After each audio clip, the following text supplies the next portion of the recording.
Assalamualaikum warahmatullahi wabarakatuh. Baiklah, kami dari kelompok 5 yang beranggotakan 1. Rosi Karmila dengan ujung NIM 044, yang kedua Muhammad Taufik dengan ujung NIM 046, yang ketiga Lailatul Fitri Adelina dengan ujung NIM 055, dan keempat Devko Prawibowo Ritama dengan ujung NIM 059, dan kelima Imam Maulana Khairul dengan ujung NIM 063, dan yang terakhir Azamu Zaskia Izra dengan ujung NIM 068.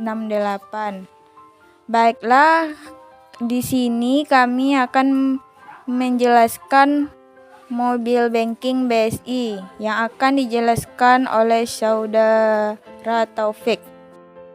Menurut OJK, mobil banking atau m-banking merupakan transaksi perbankan melalui media handphone, baik dalam bentuk aplikasi m-banking ataupun aplikasi bawaan aparatur seluler. Secara umum, mobil banking merupakan layanan yang memungkinkan nasabah bank melakukan transaksi perbankan melalui ponsel atau smartphone. Layanan mobil banking dapat digunakan dengan menggunakan menu yang sudah tersedia melalui aplikasi, dapat diunduh atau diinstal oleh nasabah. Mobil banking menawarkan kemudahan jika dibandingkan dengan SMS banking, karena nasabah tidak perlu mengingat format pesan SMS yang akan dikirimkan kepada bank dan juga nomor tujuan SMS banking. Materi kedua yaitu BSI Mobile merupakan fasilitas mobil banking Bank Syariah Indonesia bagi para nasabahnya. BSI Mobile memiliki akses ke rekening tabungan nasabah sehingga dapat digunakan untuk melakukan berbagai transaksi secara online. Aplikasi ini dapat diakses kapanpun dan dimanapun melalui ponsel baik Android maupun iOS. Fitur-fitur yang terdapat pada aplikasi BSI Mobile kurang lebih sama dengan penggunaan ATM Bank Syariah Indonesia, antara lain 1. Pengecekan saldo dan mutasi rekening, 2. Transfer saldo, 3. Pembayaran kebutuhan sehari-hari, 4. Pembayaran zakat dan lain sebagainya. Untuk mulai menggunakan fitur-fitur pada BSI Mobile, terlebih dahulu Anda perlu mengetahui bagaimana cara pendaftaran dan aktivasi BSI Mobile. Cara pendaftaran dan aktivasi layanan BSI Mobile Syariah. Proses pendaftaran dan aktivasi layanan BSI Mobile cukup mudah. Berikut langkah-langkahnya. 1. Kunjungi kantor cabang Bank Syariah Indonesia terdekat, lalu ambil antrian customer service. 2. Setelah mendapatkan giliran, sampaikan tujuan Anda untuk aktivasi BSI Mobile. 3. Customer service akan membantu proses registrasi. Selanjutnya Anda akan menerima SMS yang berisian kode aktivasi BSI Mobile. 4. Download aplikasi BSI Mobile di ponsel Anda melalui Play Store di Android atau App Store iOS. 5. Buka aplikasi kemudian klik sudah memiliki rekening. 6. Selanjutnya klik aktivasi. 7. Isi nomor HP dan kode aktivasi yang telah dikirimkan sebelumnya. 8. Buat password untuk akun BSI Mobile Anda.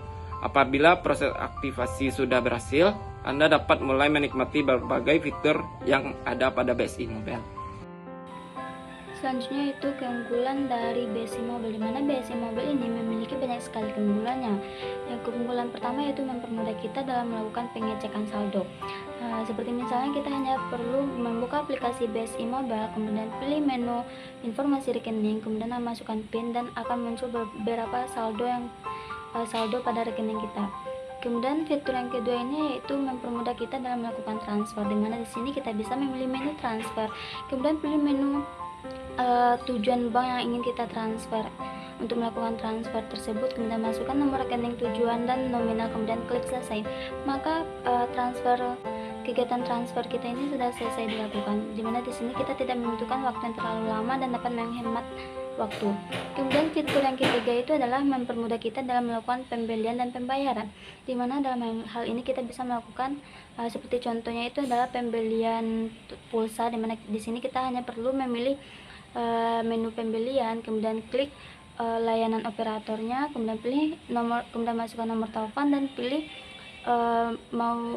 nominal pulsa yang ingin diisi, kemudian masukkan PIN dan transaksi pada pembelian selesai dilakukan.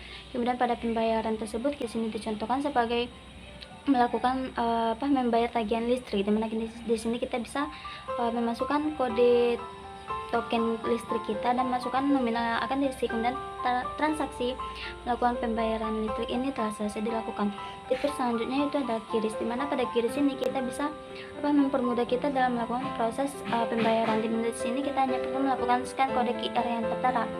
Kemudian BSI Mobile juga menyediakan fitur layanan Islami. Ada 5 fitur yang disediakan pada fitur layanan Islami ini. Yang pertama itu juz amma per ayat, asmaul husna, hikmah, dan kalkulator kurban. Kemudian selanjutnya BSI Mobile juga menyediakan fitur penarikan tunai, di mana penarikan tunai ini kita tidak perlu memakai ATM dalam melakukan proses penarikan, dan masih banyak lagi fitur-fitur yang ada pada aplikasi BSI Mobile. 4. Kekurangan dari BSI Mobile. Meskipun aplikasinya termasuk cukup lengkap, namun ada beberapa kekurangan dari BSI Mobile ini, seperti yang pertama yaitu aplikasi terkesan penuh. Tampilan aplikasi BSI Mobile ini memang cukup baik dan icon dan fontnya pun yang dinamis, namun banyaknya fitur yang berjejer membuat aplikasi terkesan penuh dan membingungkan. Akan lebih baik jika fitur-fitur ini dikategorikan dalam menu dan submenu. Yang kedua, masih belum ada gratis biaya BSI. Walaupun BSI masih memberlakukan biaya-biaya normal pada bank konvensional seperti biaya admin bulanan, minimum setoran awal dan saldo yang mengendap. Sebenarnya hal ini masih cukup wajar mengingat BSI Mobile hanya aplikasi mobile banking dari bank offline yang masih eksis dan bukan sepenuhnya bank digital. Yang ketiga, verifikasi masih menggunakan video call. Pembukaan rekening online masih menggunakan video call sebagai sarana verifikasi. Sebenarnya hal ini cukup menyulitkan bagi nasabah yang tidak memiliki internet yang cukup stabil. Baiklah, saya akan melanjutkan untuk materi ide-ide dan pengembangan dari mobile banking BSI. Di sini kita bisa lihat nih mobile banking BSI ya.